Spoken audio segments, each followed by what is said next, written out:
Hujambo popote pale ulipo, natumai buheri wa afya. Karibu kwenye himizo letu hii leo. Nashukuru Mungu kwamba ametulinda, ametuhifadhi. Mungu wetu ndiye kimbilio letu na ni mweza wa yote. Karibu pate kuenenda kwa pamoja.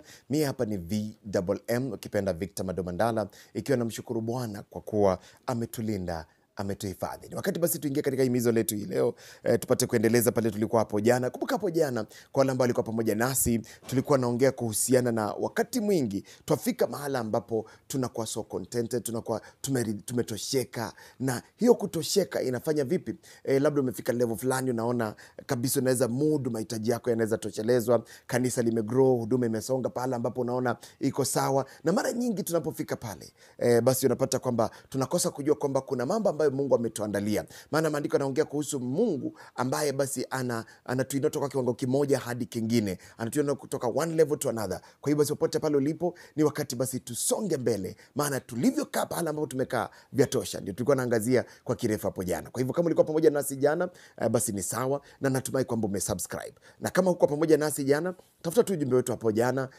Ukienda pale kwenye YouTube pale, tafuta tu Victor Mandala Himizo, utapata pale ujumbe, alafu tafute ule ambao tuliupload hapo jana, itakuwa vema tena zaidi. Kwa hivyo hakikisha kwamba unaenda pale pamoja nasi na itakuwa vema. Na kwa wale ambao wanajiunga nasi for the first time, ili usiachwe nyuma, hakikisha kwamba umeweza kusubscribe. Kwa yule ambaye anatazama sasa hivi, chini ya video hii kuna neno subscribe. Click hiyo neno subscribe, kiambia sign in na Gmail account yako. Copy the link hapa juu and share, naweke comment yako hapa chini, na Bwana akutende wema. Kwa hivyo hakikisha kwamba umeweza kusubscribe pale, na Mungu akutende wema. Naam, nikiangazia katika kitabu hiki, acha tuendeleze pale tuliachia hapo jana katika kitabu cha Kumbukumbu la Torati, yani Deuteronomy. Jana tulisoma verse 5 to 8.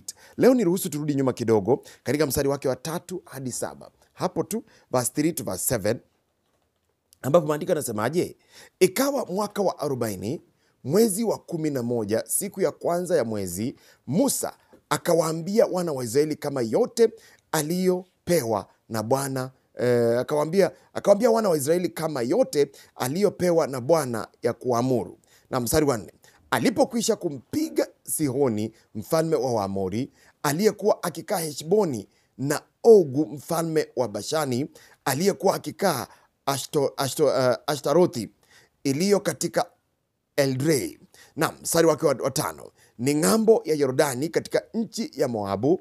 Alipoanza Musa kufunua Torati hii, akasema, Bwana Mungu wetu alituambia huko Horebu akisema, mlivyokaa hapa katika mlima huu vyatosha.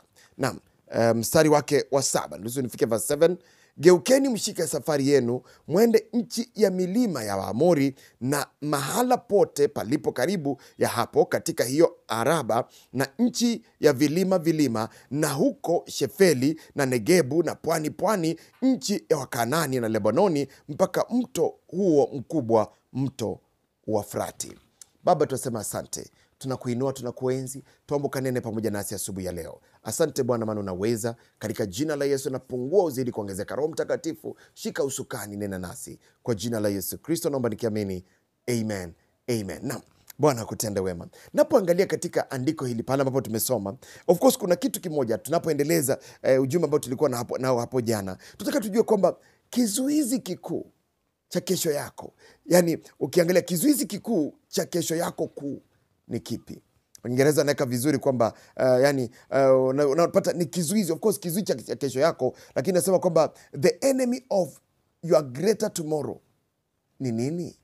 Kizuizi kile ambacho ni adui mkuu wa kesho yako, kinachofanya wewe usifanikiwe hiyo kesho. Kuna watu ambao hata sasa hivi wanasikiliza, lakini utapata kwamba huna uhakika vile kesho yake itakuwa, na si kwa sababu unamwamini Mungu kwamba unajua Mungu ajua, lakini kuna venye kesho yako unaiharibu leo. Kwa nini?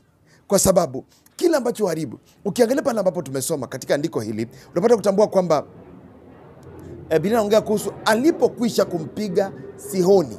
Inaongea kuhusu Musa ama taifa hili la Israeli baada ya kupiga Sihoni. Kwa hivyo it was after a great victory. Wamepigana vita, kwa hivyo wamepata ushindi. Kwa hivyo baada ya kumpiga, ndipo Biblia inaongea kuhusu hapa na kila ambacho ningependa kusema hapa ni kwamba wakati mwingi adui wa kufanikiwa kesho yetu, ama kesho yetu kufanikiwa, ni leo ambayo tumefanikiwa. Kwa nini? Watu wengi tuafika mahala ambapo badala ya kuangalia vile ambavyo kesho unaweza ukang'ang'ana, unaweza ukafanya, kutia bidii, unaanza kuona vile leo umeshinda. Ushaikutana na mtu anafika mahali anasema unajua wakati wetu nini na kadhalika. Ni kwa sababu anakumbuka ushindi wake wa jana. Lakini kuna mtu ambaye kwa sababu ya ushindi wake leo ameona ashafaulu, ameona asha make it, aona ashafika. So anasahau kwamba kuna kesho. Kuna watu wengi sana ambao immediately after kushinda katika vita walifika mahala ambapo walipigwa vita pasipo kujua. Majuzi tulikuwa natizama mpira na tukawa natambua kuhusiana, sijui kama ni mwenyeji wa mpira waelewa, unajua kitu tunaita counter attack. Counter attack wachana, kuna counter attack ya mambo ya kiroho, lakini naongea kuhusu counter attack ya mambo ya mpira. Ni wakati ambapo mmekimbia kwenda kushambulia timu, mnaweza enda kule mkaleta mashambulizi makali, lakini msipokuwa mmeweka defense yenu vizuri kule nyuma, wakati mnafurahia na kusherekea, tumewalemea, ball possession ni yetu. Mnaposherekea hivyo, alafu nao wanatoka na counter moja.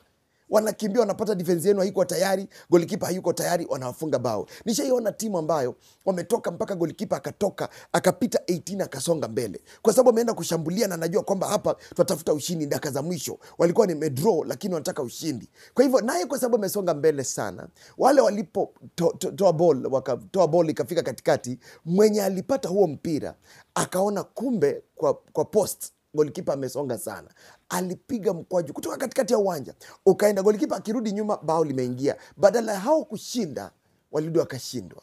Nasema hivi kwamba usifike mahala ambapo unaregarega kiasi kwamba eti unaanza kufikiria kuhusu ushindi wako leo, unasahau kwamba kuna kesho. Ukiangalia vizuri, kuna wengi, mwangalia Daudi alitoka akaenda vitani wakati fulani kwenye Biblia.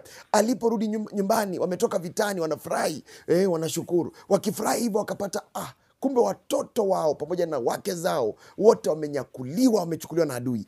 Adui atakutaimu wakati ambapo unafurahia ushindi wako. Wakati wa kuomba zaidi ni wakati after a very great victory, after mmeenda battles, mmepata vita na mmepata ushindi mkuu. Huo ndio wakati afaa uombe zaidi hata kuliko vile ulikuwa naomba ukienda vitani. Lakini most of the time we do the opposite. Wakati unapoenda vitani ndio unaomba zaidi, ndio unafika mahala ambapo unaomba zaidi, unapata sababu ya kuomba zaidi, unamlilia Mungu zaidi, unakesha na kuomba, unafunga, unakosa kula chakula.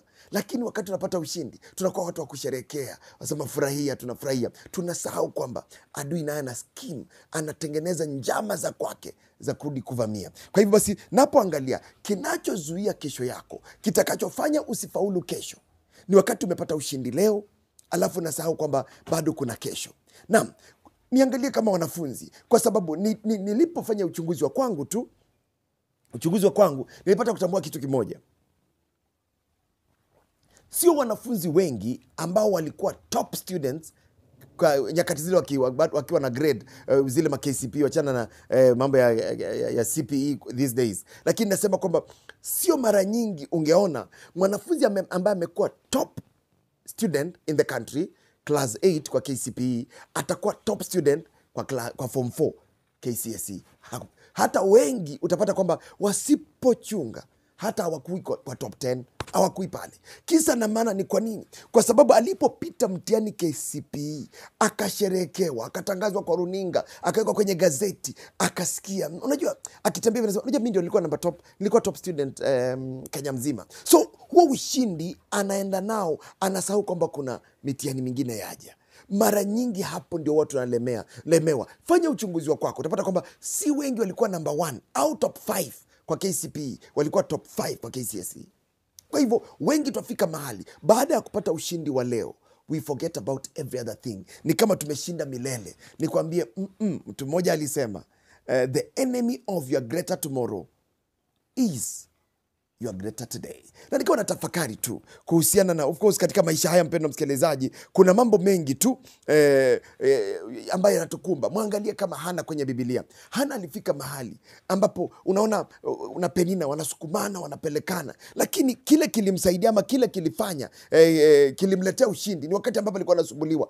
Mambo yanamsonga hapa, anaona ndio huyu mwingine anaona ameshinda, anaona hajashinda. Kwa hivyo anakazana, lakini mwisho wake alipata ushindi. Nikwambie kwamba of course mtu mmoja alikuwa anasema kwamba the worst enemy wake hakuwa ni mke mwenza, alikuwa ni mme wake, yule ambaye alikuwa anampampa tu, anamwambia usijali, mambo yako sawa, usijali, bila hata mtoto tuko sawa na kadhalika. Kwa hivyo yeye akimwambia hivyo, yeye anaona ameridhika na mtoto. Kumbe angefuata huyo, na kama angekuwa na mke mwenza ambaye alikuwa anasumbuana, nafikiri hangepata mtoto. Kwa hivyo kila ambacho nakwambia ni kwamba usifike mahala ambapo unaridhika na ushindi wako wa jana. Usifike mahala ambapo umefurahia tu watu kubembeleza na kukupa maneno ya ushindi pekee. Wakati mwingine hata ukikosoa ni vizuri, kwa sababu inakuinua na kuchanua zaidi. Bwana akutende wema popote pale ulipo, tunapozidi kwa pamoja. Nashukuru sana, na nikawa nasema tu popote pale ulipo kwamba njia ya of course ni kizuizi kikuu cha kesho yako, cha ushindi wako wa kesho, ni ushindi wa leo.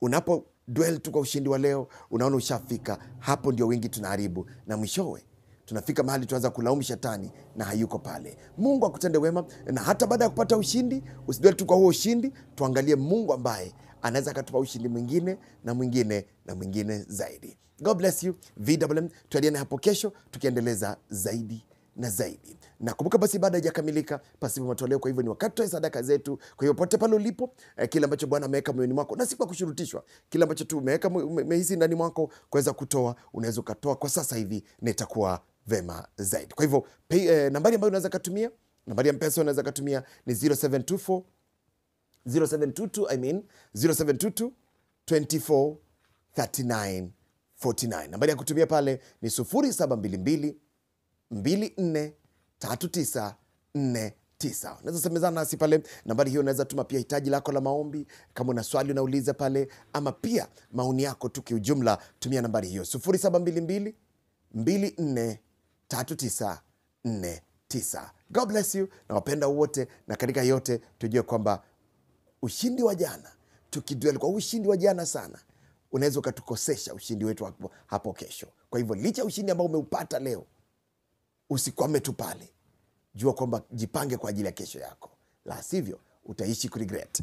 Bwana akutende wema. Subscribe na Mungu awe pamoja nao. Of course, click neno subscribe kwa hapa chini, click hiyo neno subscribe, ukiambia sign in na Gmail account yako, copy the link and share, na weka comment yako pale, na Bwana akutende wema. VMM, hadi kesho panapo majaliwa. Shalom and bye bye.